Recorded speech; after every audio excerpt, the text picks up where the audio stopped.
Hi guys. This morning I have been doing my share of work on the campsite. Yeah. So you see our plants are thriving and growing so nicely. Now and again the neighbors and their cows and their goats come and eat us down. But we're finding solutions and techniques on how to put the baby plants into the ground when we done secure them into like tires, right, or smaller containers. You see our aloe patch. They have a lot of babies in them that we're gonna have to transfer out of to put in our little cactus patch, right? So we have a lot of medicinal plants. This is the Cypripedium, they call them Cypripedium or Basida bark tree. So we have it here nurturing and preserving, because that's a good medicinal plant for all sorts of ailments and illnesses. We have our palms as well. And I guess you guys know this one already, the thorny aloe, right? They also call them Aesop in the Bible, almost single Bible. They have all sorts of names for them, but it's popularly known as aloes, right? Then we have our palm tree patches that are thriving as well. So, sweethearts, farming is something you have to love, because it can be a bit hard if you don't know what you're doing. Some of the plants, I don't even remember the name of them, but they're thriving. We get them as little babies, and then we plant them in the tire to, catch on. I think this is a pomegranate. This one is the almond tree. But we have to put them in secure because the cows are going to eat them down. So we have to find ways how to put them contained as babies, and then they grow. This is another cactus that has really outgrown his tire, right? She outgrow her tire. So we have to move her out into the cactus area that we have designed for the bigger growth, bigger span. So when the babies come out, we put them back in the tires to catch on. Well, I'm planting like other little fruit trees that I picked up as babies. We get as babies, so we carry them out here. So my husband teach me. My husband is such a great teacher, teacher, especially in farming, nature. He's such a good environmentalist, right? That I appreciate so much when he comes with those type of techniques.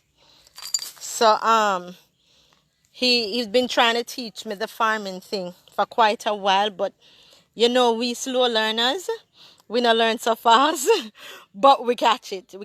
I will catch on quicker than most of my other slow learners.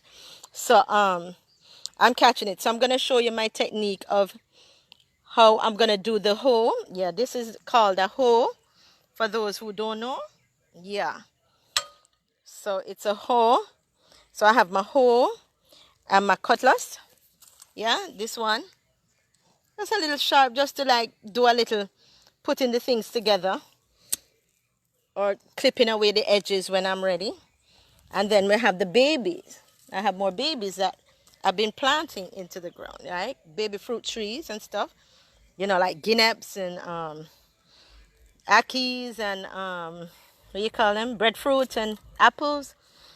You understand? So guinea hen weed is another medicinal plant that, we're developing a little patch, because you have to know the soil and which ones will catch on in your area as well. So you're gonna see me do my backhoe, my hole digging, right? My hole digging technique. Let me line up my camera. Let's see if my camera can see me from here. Supposed to. Set it right here, so. Oops. I don't want to lose lose its balance. Suppose they can see me from here. Right? Come on, camera. No, it's losing its balance. Let me put it. You see, because I'm out in the farm and it's me holding the camera. Because he's taking a rest, I suppose. You know, him don't sleep at nights and him don't sleep at day most of the time. So when I'm around, he gets a chance to sleep and cool out because him knows that I'm up and about. But when it's him alone, him don't feel comfortable to just sleep like that because him say in the country areas you have to pay attention, because if it's not animals beating you, it's humans beating you. If it's not dog or puss or rat or mongoose or cow and goat and all sort of animals then you have the humans, right? So guys, I hold the backhoe like this, put it into my hand, 2 hands. You put the right hand, whichever hand you use stronger, put the right hand at the top, and then the left hand is a support because I use my right hand, and you go. You hold it, dig, you see, and just pull. So it's not a lot of power that you're using it. A lot of people think you have to have muscles on your body to dig a hole. No. All you need is the right tool, right? So you hold it, you set your foot like how I set it, drop it, and then you pull the soil. I'm going to show you my hole when I'm finished, right? Because, you see, because these are babies, you don't have to dig it too deep because they're babies.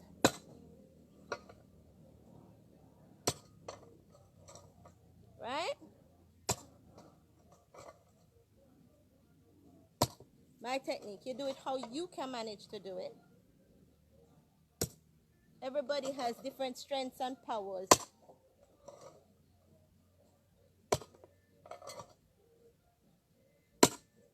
I might not be the strongest person, but it can't be done.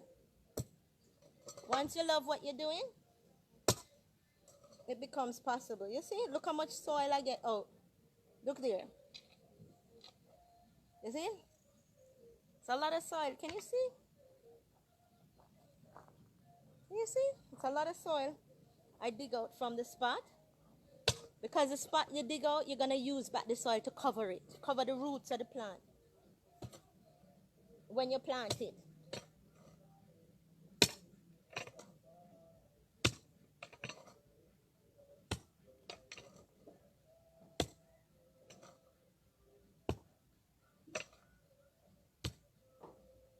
Whew. All right, there we go. See?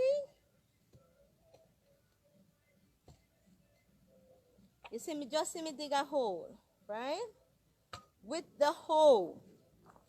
We dig a hole with the hoe, dig a hole with the hoe. And then after you dig the hole with the hoe, yeah, look how much dirt I get from it.